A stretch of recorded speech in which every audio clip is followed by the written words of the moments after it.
Assalamualaikum warahmatullahi wabarakatuh. Halo semuanya, bertemu lagi dengan saya Ibu Nurul Hamidah dalam mata pelajaran Ekonomi Akuntansi.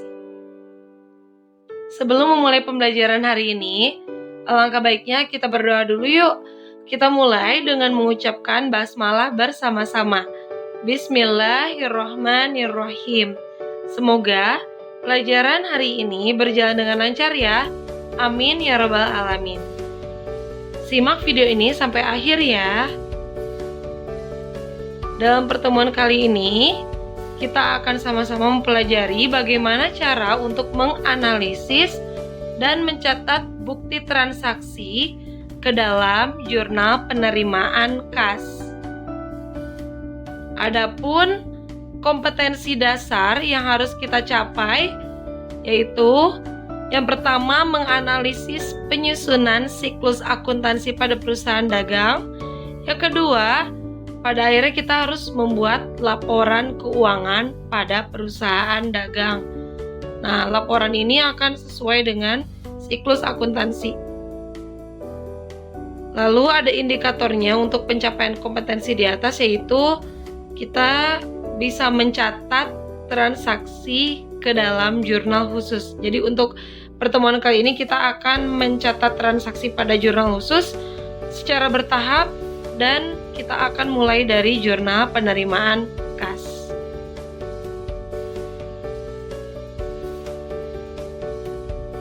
Nah, berikut adalah soal dari jurnal penerimaan kas. Nah, ini ada transaksi yang terjadi di PD Insani sebagai berikut. Jadi nama perusahaannya itu adalah PD Insani. PD itu singkatan dari perusahaan dagang. Nah, ini adalah soal-soalnya ya. Dari tanggal 1 Juli tahun 2020 sampai 25 Juli tahun 2020. Nah, ini tanggalnya acak ya. Jadi tidak berurutan. Maksudnya tidak berurutan tuh tidak dari tanggal 1, tanggal 2, tanggal 3. Jadi ini benar-benar tanggalnya tuh random gitu. Ini seperti pada umumnya ya. Soalnya mungkin kalian sudah pernah di semester yang lalu. Hanya bentuk soalnya saja mungkin yang berbeda dan bentuk dari tabel jurnal penerimaan kas ini yang akan kita pelajari.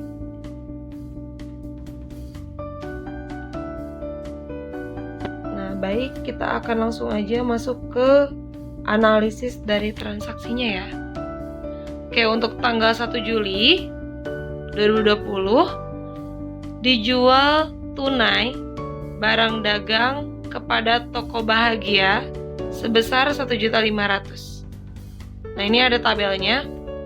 Kita lihat ya di sini. Pertama kita lihat dulu nih tabelnya. Di sini ada tanggal, akun yang dikredit, referensi, debit dan kredit. Nah, untuk debit dan kredit, ini debitnya ada 2 kategori, yaitu potongan penjualan dan kas. Untuk bagian yang kredit, ada serba-serbi, penjualan, dan piutang. Jadi untuk yang kredit ini ada 3 kolom ya, 3 kategori. Nah, untuk tanggalnya seperti biasa kita tulis dulu nih tahun 2020. Terus bulannya bulan Juli, tanggalnya tanggal 1. Sesuaikan kalau misalkan soalnya di sini tanggal 1, maka kita tulis juga tanggal 1. Begitu seterusnya. Oke, nah ini untuk soal yang pertama ini dijual secara tunai ya, barang dagang kepada toko bahagia sebesar 1.500.000. Berarti kita menerima uang sebesar 1.500.000. Nah, kita lihat nih, untuk akun yang dikreditnya kita tulis toko bahagia. Kenapa toko bahagia? Kenapa sih nggak ditulis barang dagang aja? Atau misalkan kita tulis dijual barang secara tunai? Nggak seperti itu. Jadi konsepnya kalau untuk jurnal penerimaan kas kita tulis di akun yang kreditnya itu adalah nama tokonya. Kalau misalkan kita berhasil menjual barang dagang secara tunai, maka kita tulis di sini adalah tokonya, nama tokonya. Ini toko bahagia ya. maka kita tulis toko bahagia. Terus debitnya, ini kan ada dua ya, ada potongan penjualan, ada kas. Nah, kalau secara analisis nih ya, ini kan 1.500.000 ini kita menerima uang secara tunai. Kalau kita menerima uang secara tunai, maka logikanya kita masukkan ke dalam kolom kas. Maka kita tulis di kasnya yaitu 1.500.000. Lalu karena ini dijual, berarti kita melakukan penjualan.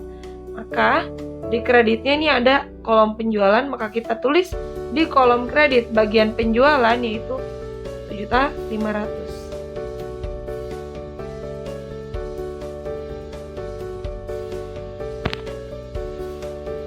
Oke, soal selanjutnya.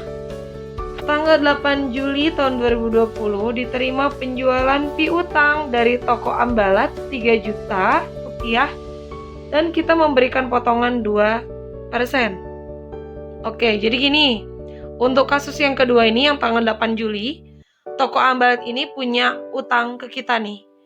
Nah, dia mau bayar nih, melunasi utangnya sebesar 3 juta. Dan ternyata ada potongan dari pelunasan utangnya tadi. Dari 3 juta itu kita harus hitung dulu. 3 juta ini kita hitung, ambil 2%-nya, baru kita tulis di kolom kas gitu ya. Nah, kalau kita lihat nih, dari analisis di tabelnya, 3 juta ini kalau dipotong 2%, maka ada 60.000 ya.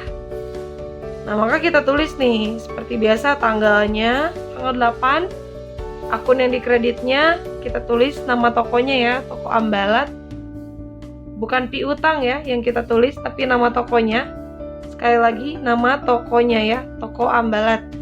Terus, ini kan ada potongan ya, 2% dari 3 juta.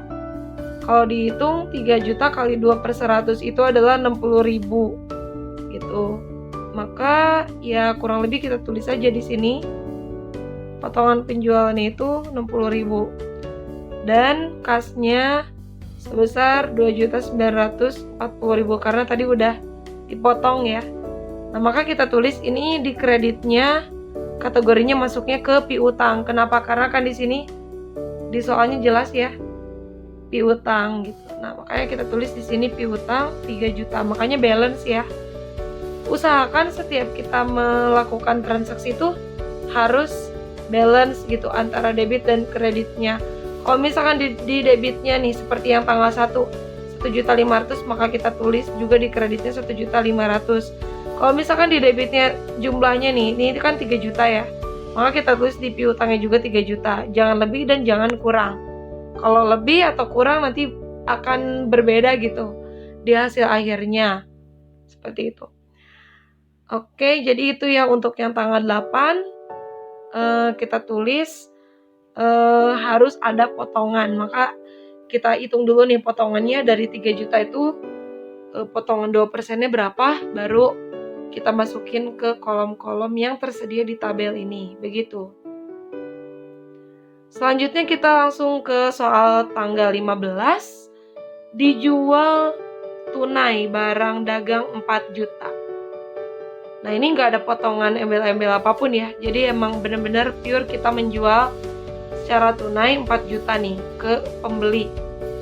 Nah, kita tulis ini kan pembelinya nggak diketahui ya, perusahaan apa yang membelinya.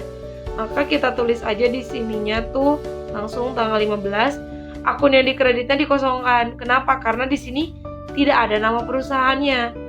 Nggak ada kan? Nah, makanya di sini kita tulis strip aja gitu ya. Nah, terus langsung kita lihat nih, kalau kita menerima uang secara tunai 4 juta ya, ini tunai 4 juta, maka kita tulis di debitnya 4 juta. Kreditnya, karena ini hasil penjualan, karena ini ada kata dijual, berarti kita hasil penjualan nih, maka kita tulis di penjualannya ya, kolom kredit penjualan yaitu 4 juta. Di sini 4 juta ya, debit, di kreditnya 4 juta, jadi sama hasilnya. Selanjutnya untuk tanggal 21 Juli 2020 ini ada soal lagi, mencatat pendapatan bunga. Nah, kalau kita menerima nih pendapatan bunga Rp100.000. Maka kita tulis akun yang dikreditnya itu adalah pendapatan bunga. Karena di sini ada keterangan pendapatan bunga, kita tulis pendapatan bunga.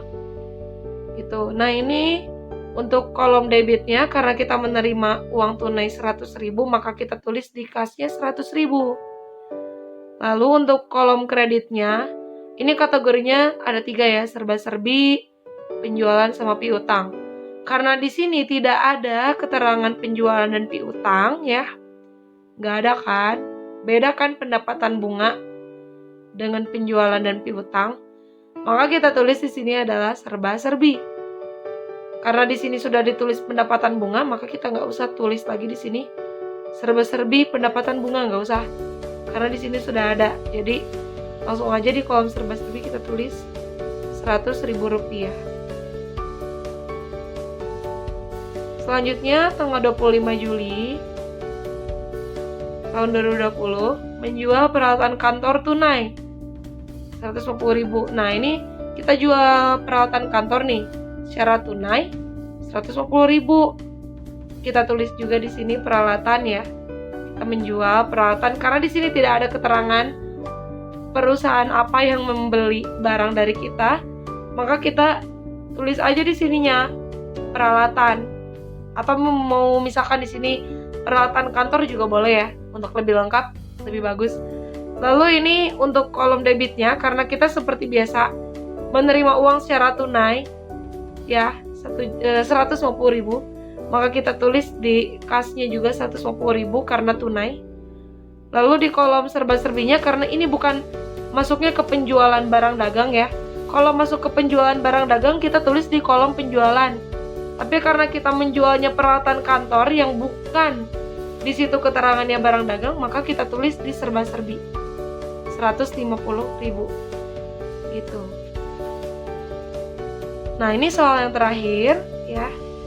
Jelas untuk soal yang terakhir nih, tanggal 25 Juli tahun 2020. Jadi untuk tanggal 25 Juli tuh ada 2 transaksi sekaligus ya. Ini boleh ya, boleh kalau misalkan di sebuah perusahaan tuh pasti transaksinya nggak cuma 1 kali, pasti beberapa kali. Nah, ini contoh yang kedua ya, untuk soal tanggal 25 Juli.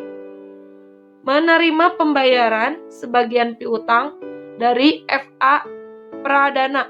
FA Pradana itu nama perusahaan ya, nama perusahaan. FA Pradana punya utang ke kita, terus dia bayar nih, melunasi utangnya sebesar 2 juta. Maka biasa kita tulis kalau di sini akun yang dikreditkannya adalah, kalau misalkan di sini ada nama perusahaannya, kita tulis nama perusahaannya apa? FA Pradana.